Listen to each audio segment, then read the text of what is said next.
Aaraaf by Edgar Allan Poe. Part 1. Oh, nothing earthly save the ray thrown back from flowers of beauty's eye, as in those gardens where the day springs from the gems of Circassio. Nothing earthly save the thrill of melody in woodland rill or music of the passion-hearted joy's voice so peacefully departed that like the murmur in the shell, its echo dwelleth and will dwell with nothing of the dross of ours, yet all the beauty, all the flowers that list our love, and deck our bowers adorn yon world afar. Afar the wandering start was a sweet time for Nessus, for there her world lay lolling on the golden air. Near for bright suns a temporary rest, they garden spot in desert of the blessed.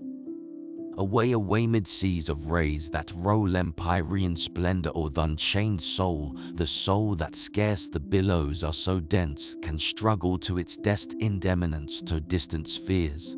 From time to time she rode, and late to hours, the favored one of God, but now, the ruler of an anchored realm, she throws aside the scepter, leaves the helm, and, amid incense and high spiritual hymns, laves in quadruple light her angel limbs. Now happiest, loveliest in yon lovely earth, whence sprang the idea of beauty into birth.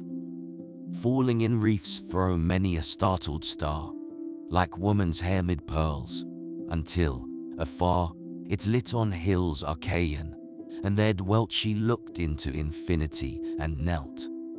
Rich clouds, for canopies, about her curled fit emblems of the model of her world seen, but in beauty not impeding sight of other beauty glittering thro' the light, a wreath that twined each starry form around, and all the opal dare in colour bound. All hurriedly she knelt upon a bed of flowers, of lilies such as rear the head on the fair Capo Ducato, and sprang so eagerly around about to hang upon the flying footsteps of deep pride of her who loved a mortal, and so died the cephalica, budding with young bees, upreared its purple stem around her knees, and gemmy flower, of Trebizond misnamed inmate of highest stars, where erst it shamed all other loveliness. Its honeyed dew, the fabled nectar that the heathen knew deliriously sweet, was dropped from heaven, and fell on gardens of the unforgiven in Trebizond, and on a sunny flower so like its own above that, to this hour, it still remaineth torturing the bee with madness, and unwonted reverie, in heaven, and all its environs, the leaf and blossom of the fairy plant, in grief disconsolate linger, grief that hangs her head, repenting follies that full long have fled, heaving her white breast to the balmy air like guilty beauty, chastened, and more fair Nictantus too, as sacred as the light she fears to perfume, perfuming the night, and Clytia pondering between many a sun, while pettish tears adown her petals run, and that aspiring flower that sprang on earth and died, ere scarce exalted into birth, bursting its odorous heart in spirit to wing its way to heaven, from garden of a king and Vallisnerian lotus thither flown from struggling with the waters of the Rhone, and thy most lovely purple perfume, Santi. I soladoro, feared I Levante, and the Nelumbo bud that floats forever with Indian Cupid down the holy river, fair flowers, and fairy, to whose care is given to bear the goddess song, in odors, up to heaven, spirit, that dwellest where, in the deep sky, the terrible and fair, in beauty vie.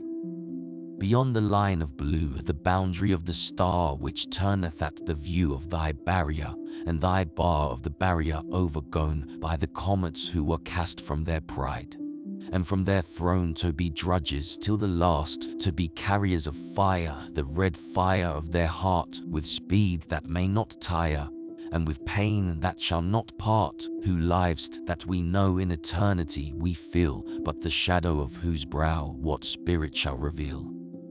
Though the beings whom thy Nessus, Thy messenger hath known, have dreamed for thy infinity, a model of their own, thy will is done.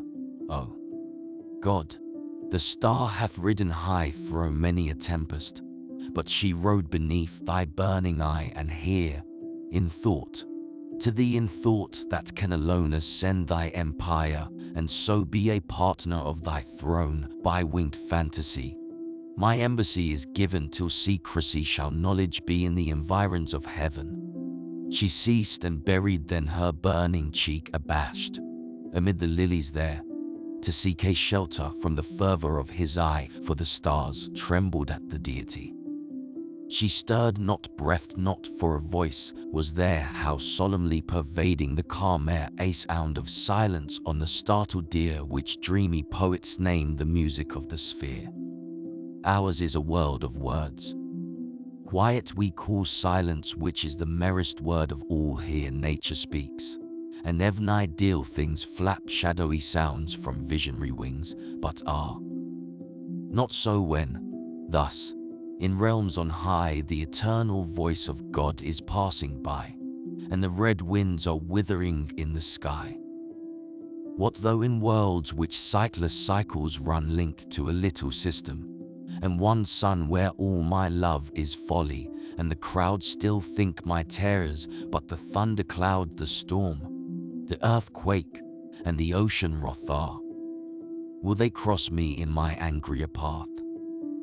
What though in worlds which own a single sun, the sands of time grow dimmer as they run, yet thine is my resplendency, so given to bear my secrets thro' the upper heaven.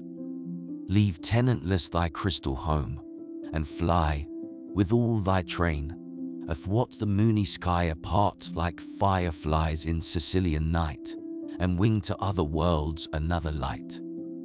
Divulge the secrets of thy embassy to the proud orbs that twinkle, and so be to every heart a barrier and a ban, lest the stars totter in the guilt of man. Up rose the maiden in the yellow night, the single mooned eve. On earth we plight our faith to one love, and one moon adore. The birthplace of young beauty had no more. As sprang that yellow star from downy hours, up rose the maiden from her shrine of flowers, and bent o'er sheeny mountain and dim plain her way, but left not yet her there risen reign. Part II.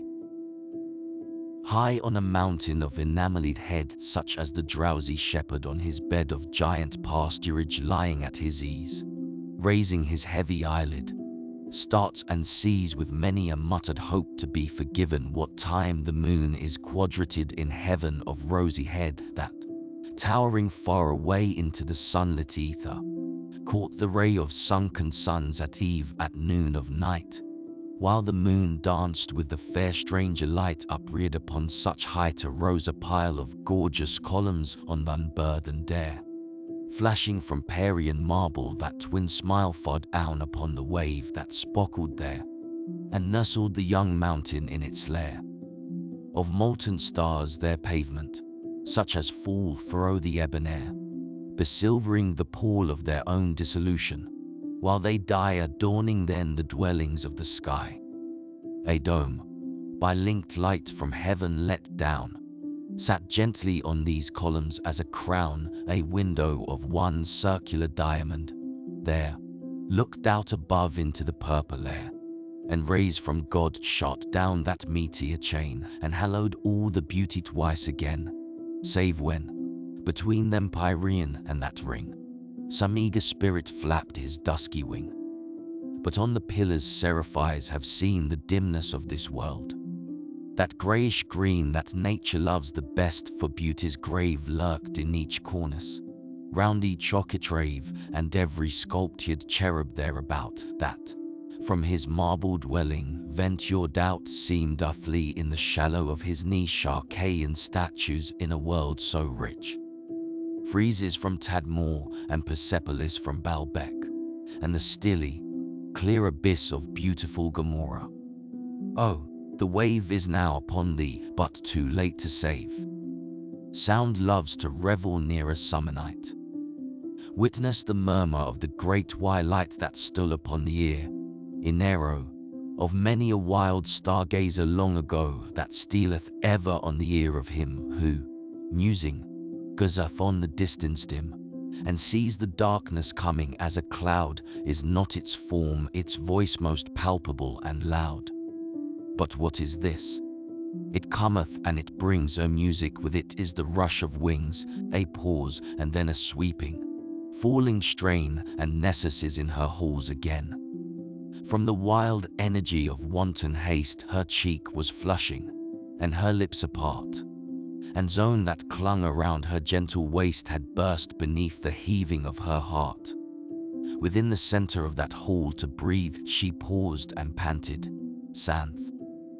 All beneath the fairy light that kissed her golden hair and longed to rest, yet could but sparkle there. Young flowers were whispering in melody to happy flowers that night and tree to tree. Fountains were gushing music as they fell in many a starlit grove or moonlit dell. Yet silence came upon material things, fair flowers, bright waterfalls and angel wings, and sound alone that from the spirit sprang bore burthened to the charm the maiden sang. Neath bluebell or streamer or tufted wild spray that keeps, from the dreamer, the moonbeam away bright beings, that ponder, with half-closing eyes, on the stars which your wonder hath drawn from the skies, till they glance through the shade, and come down to your brow like eyes of the maiden who calls on you now rise.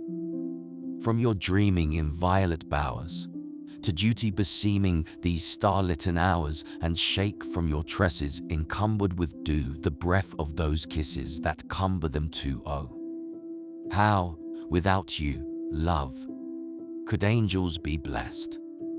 Those kisses of true love that lulled ye to rest. Up, shake from your wing each hindering thing. The dew of the night, it would weigh down your flight. And true love caresses, oh, leave them apart.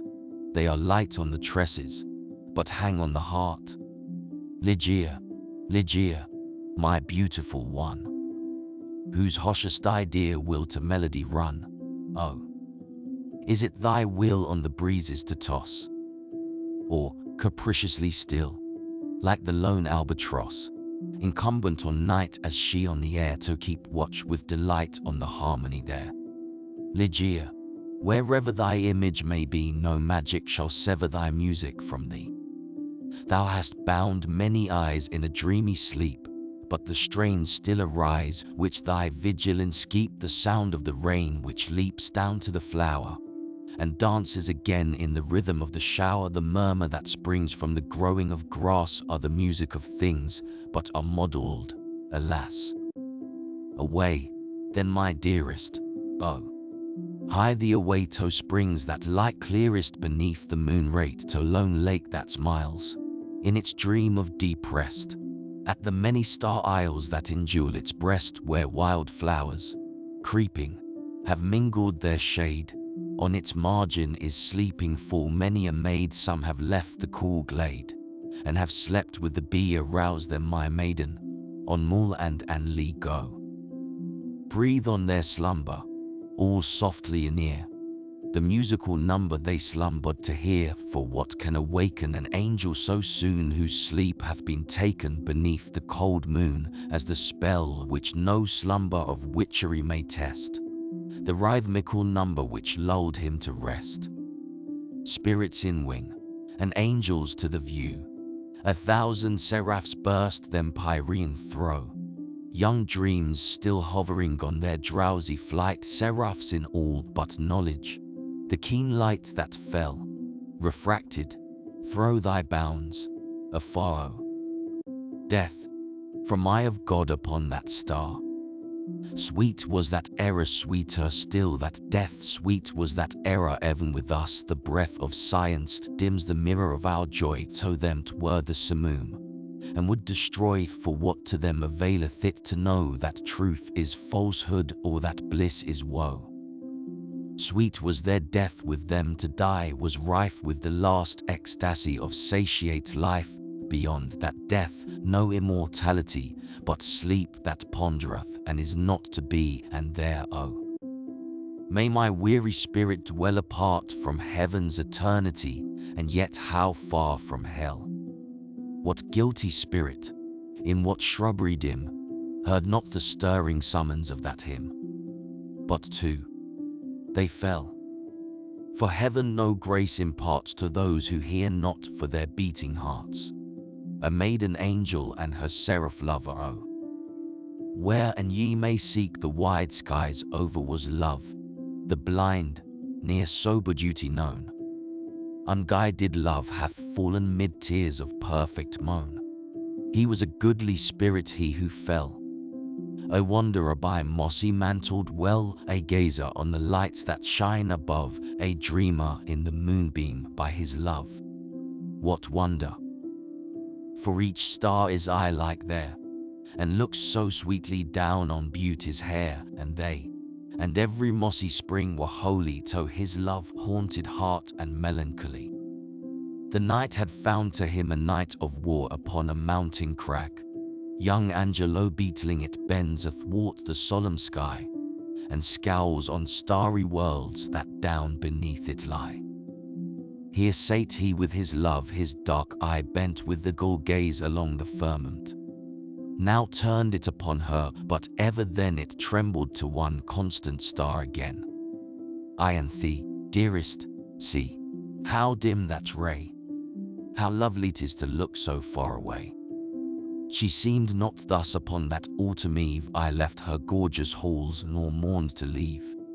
That eve I should remember well, the sunray dropped in Lemnos, with a spell on arabesque carving of a gilded hall wherein I sate, and on the draperied wall, and on my eyelids, oh, the heavy light, how drowsily it weighed them into night. On flowers, before, and mist, and love they ran with Persian sardy in his Gulistan. But oh, that light! I slumbered death, the while, still all my senses in that lovely isle so softly that no single silken hair awoke that slept or knew that it was there. The last spot of earth's orb I trod upon was a proud temple called the Parthenon. More beauty clung around her columned wall than even thy glowing bosom beats withal. And when old time my wing did disenthrall, then sprang I as the eagle from his tower, and years I left behind me in an hour. What time upon her airy bounds I hung, one half the garden of her globe was flung unrolling as a chart unto my view, tenantless cities of the desert too. I and thee, beauty crowded on me then, and half I wished to be again of men. My Angelo, and why of them to be? A brighter dwelling place is here for thee, and greener fields than in yon world above, and women's loveliness and passionate love. But, list, I and thee, when the air so soft failed, as my pen-owned spirit leapt aloft, perhaps my brain grew dizzy, but the world I left so late was into chaos hurled, sprang from her station, on the winds apart, and rolled, aflame, the fiery heaven athwart. Methought, my sweet one, then I ceased to soar and fell not swiftly as I rose before, but with a downward, tremulous motion throw light, brazen rays, this golden star unto. Nor long the measure of my falling hours, for nearest of all stars was thine to ours dread star.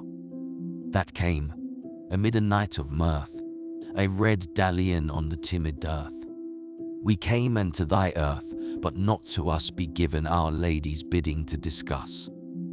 We came, my love, around, above, below, gay firefly of the night we come and go, nor ask a reason save the angel nod she grants to us, as granted by her God. But, Angelo, then thine grey time unfold never his fairy wing or fair Rhea world. Dim was its little disk, and angel eyes alone could see the phantom in the skies, when first Aaraaf knew her course to be headlong thitherward or the starry sea, but when its glory swelled upon the sky, as glowing beauties bust beneath man's eye. We paused before the heritage of men, and thy star trembled as doth beauty then. Thus, in discourse, the lovers whiled away the night that waned and brought no day they fell. For heaven to them no hope imparts who hear not for the beating of their hearts.